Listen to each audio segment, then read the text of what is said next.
Good afternoon all of you. आज मैं पाठ 9 का सेकंड पार्ट स्टार्ट करने जा रही हूँ। सबसे खतरनाक वह आँख होती है जो सब कुछ देखती हुई भी जमी बर्फ होती है, जिसकी नज़र दुनिया को मोहब्बत से चूमना चूमना भूल जाती है, जो चीज़ों से उठती अंधेपन की भाप पर ढुलक जाती है, जो रोज़मर्रा के क्रम को पीती हुई एक लक्ष्यहीन दोहराव के उलट फेर में खो जाती है। तो मोहब्बत का अर्थ है प्रेम, रोज़मर्रा का अर्थ है रोज रोज का जीवन, क्रम यानी ढर्रा, लक्ष्यहीन यानी बिना किसी उद्देश्य के, दोहराव माने दोहराना, फिर से वही काम करना या फिर उलट फिर करना यानी गतिविधि करना। तो प्रस्तुत पद्यांश पंजाबी भाषा के प्रगतिवादी कवि पास द्वारा रचित चमन लाल द्वारा अनुदित सबसे खतरनाक नामक कविता से लिया गया है।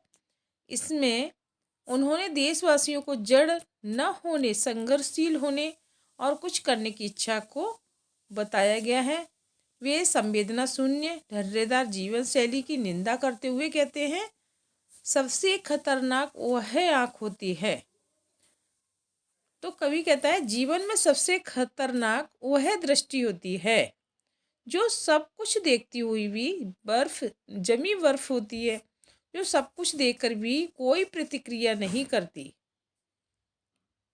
केवल जमी हुई बर्फ के समान जमी रहती है, जिसकी नज़र दुनिया को मोहब्बत से चूमना भूल जाती है, जो दृष्टि संसार को प्रेम नहीं कर पाती, जो चीज़ों की उठती अंधेपन की भाप पर ढुलक जाती है और जो अंधेपन की कट्टरता भरी बातों को ही सच मानकर ठहर जाती है या ठहरी रहती है, जो रोज़मर्रा के क्रम को पीती हुई, तो जो रोज़मर्रा यानी रोज रोज के जीवन में जड़ जीवन धारा को ही निभाती चली आ रही है, जो एक लक्ष्यहीन दोहराव के उलट फेर में खो जाती है, जो दृष्टि बिना किए किसी लक्ष्य को रोज रोज की बेकार की बातों को थोड़े बहुत उलट फेर के साथ दोहराती चली जाती है, वह बहुत ही खतरनाक होती है। उसके कारण जीवन व्यर्थ हो जाता है, उसमें कोई नई गति नहीं आती। तो विशेष इसका कवि संवेदनशील, प्रेममय और परिवर्तनकारी जीवन शैली का समर्थक है। जमी बर्फ संवेदना शून्य ठंडे जीवन के प्रतीक है। अंधेपन की भाप में रूपक अलंकार है। उर्दू शब्दों का खुलकर प्रयोग हुआ है। खतरनाक, मोहम्मद, रोजमर्रा और दुनिया। कवि की कथन शैली मौलिक है। प्रतीकों बिंबों का सशक्त प्रयोग किया गया है। नेक्स्ट, सबसे खतरनाक वह चांद होता है जो हर हत्याकांड के बाद वीरान हुए आंगनों में चढ़ता है, पर आपकी आंखों को मिर्चों की तरह नहीं गड़ता है। हत्याकांड यानी हत्या का कर्म, वीरान माने एकांत। तो ये उपरोक्ति है। इसका प्रसंग और संदर्भ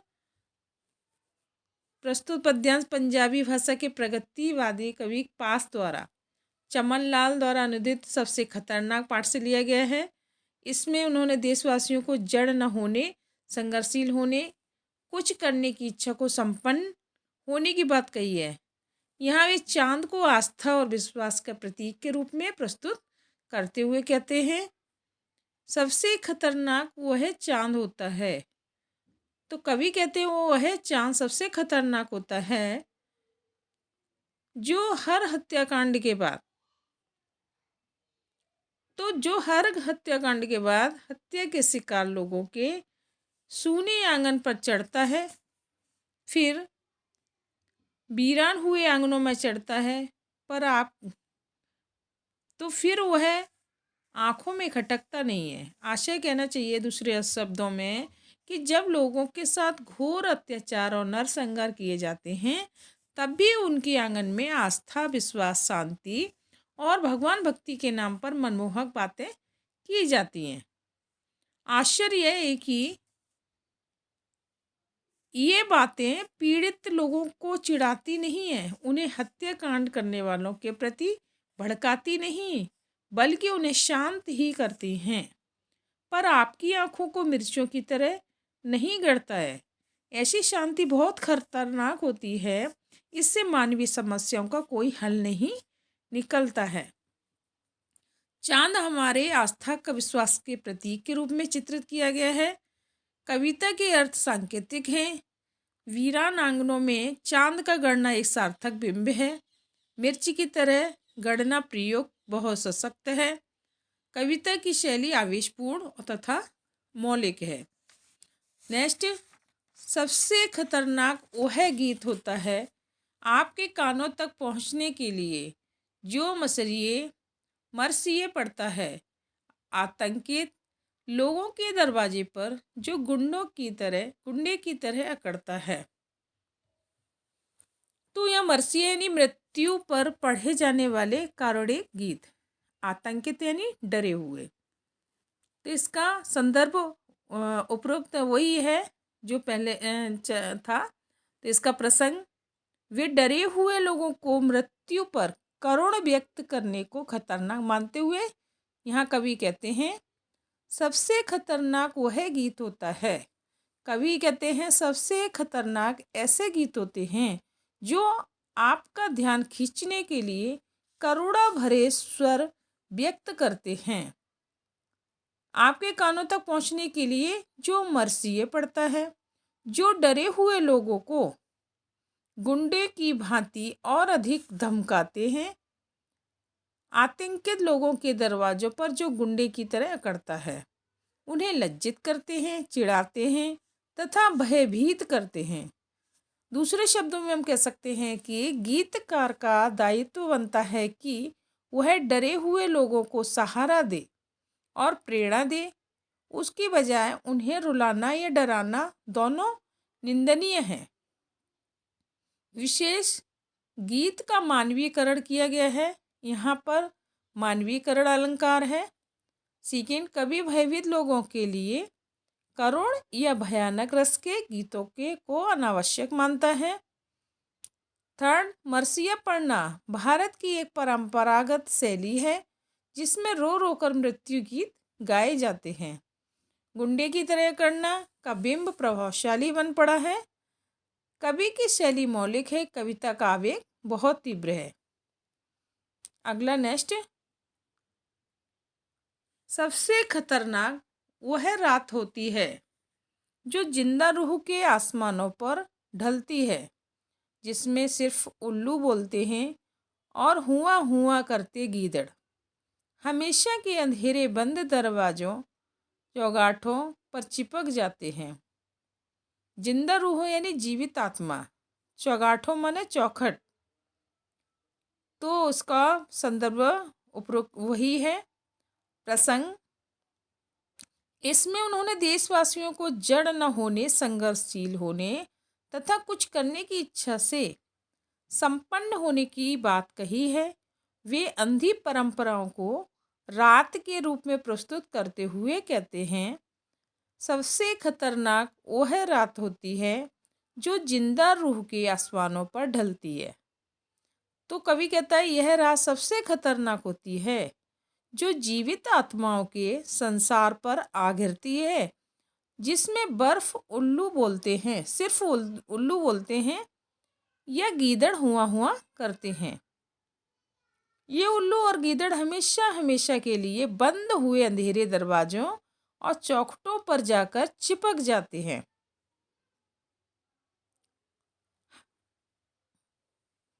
तो दूसरे शब्दों में इसका अर्थ हम कह सकते हैं कि वे अंधी रूढ़ियां सबसे खतरनाक होती हैं जो जीवित मनुष्यों के मनों पर सवार हो जाती हैं। उन रूढ़ियों का महिमा गान करने वाले लोग उल्लुओं की भांति और गिदड़ों की भांति हुआ हुआ करते हुए अज्ञानी लोगों के हृदय पर सवार हो जाते हैं। वे उन्हें रूढ़ियों को तोड़कर बाहर निकलने ही नहीं देते हैं। तो जो परंपरा आ रही है तो वही परंपरा हमारे घर की चलेगी, ऐसा उनका मत रहता है, क्योंकि वो जो पढ़े लिखे नहीं, शिक्षित लोग नहीं हैं, तो वो उस बात को मानते हुए चले जाते हैं और उन्हीं पर ये हावी होती हैं, क्योंकि वो मान जाते हैं पूरी तरह से, तो वो बदलना ही, परिवर्तन ही नहीं लाना चाहते अपने जीवन में। विशेष इसका कवि अंधी रूढ़ियों का कट्टर विरोधी है। उल्लू बोलना, गीदड़ का हुआ हुआ करना तथा हमेशा के अंधेरे कमरे में बंद का बिंब बहुत ही सशक्त सजीव है। यह अंधी रूढ़ियों का यथार्थ प्रतीक है।